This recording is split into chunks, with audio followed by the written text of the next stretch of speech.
First night in a hotel, good bed, quiet room, blackout curtains, and you lie there awake, listening to a corridor door you would never have noticed at home. Then the second night you sleep fine. Same bed, same noises, same you. That is not nerves, and it is not the pillow. It has a name, the first night effect. And the reason is genuinely strange. Half your brain refuses to clock out. Sleep laboratories have known about this since the 1960s, and for a long time it was mostly an annoyance. Bring anyone into a sleep lab and their first night is measurably worse. Less deep sleep, more waking up, more turning over. It is so reliable that researchers simply throw the first night away.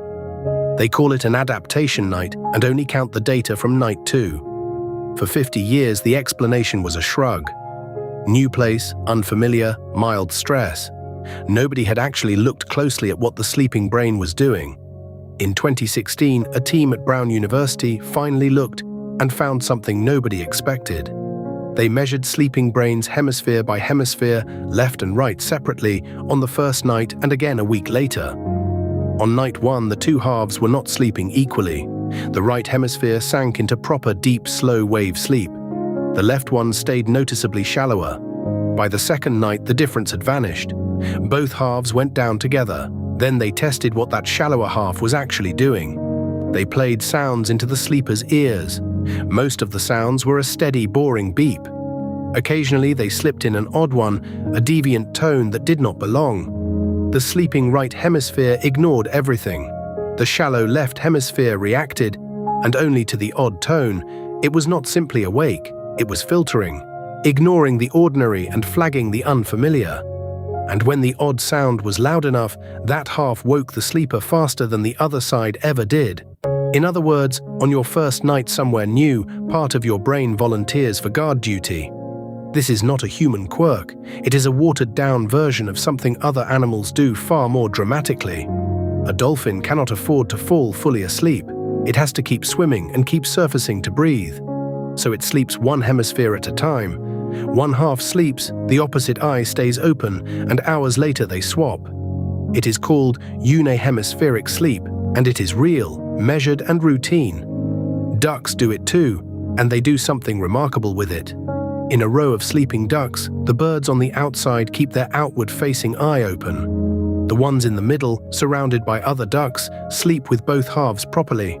Safety is distributed along the row. Humans lost the ability to do this properly somewhere along the way. What we kept is the faint echo, one hemisphere sleeping a little lighter just in case. Why the left hemisphere specifically? The honest answer is that nobody is certain. The watchful side in the experiment was a network that stays busy even at rest, the brain's idling circuitry, the part that never fully shuts up. One reasonable guess is simply that the two hemispheres are not identical. So when the brain economizes on sleep, one side is cheaper to keep running. What the experiment does show clearly is that the effect is about novelty, not discomfort. It is the unfamiliar room that triggers it, not a bad mattress. So the practical consequences.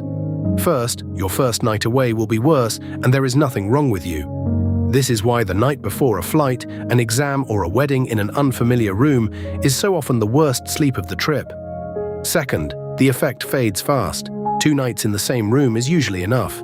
Familiarity is the whole treatment, which is why bringing something familiar helps more than it should. Your own pillowcase, your own bedding smell, the same routine in the same order. You are not making the bed more comfortable. You are giving the watchman fewer unfamiliar things to check. And third, the reassuring part. A shallow first night is not damage. It is a system that kept your ancestors alive, doing exactly what it was built to do. There is something quietly humbling in it. You booked the room, you locked the door, you know you are safe. A much older part of you has not been told, and it is sitting up all night listening to the corridor. That's the science of why. If your first night away is always the worst one, subscribe. One fascinating question every week. And watch this next. Why the moon looks enormous on the horizon, and why your camera never agrees with you.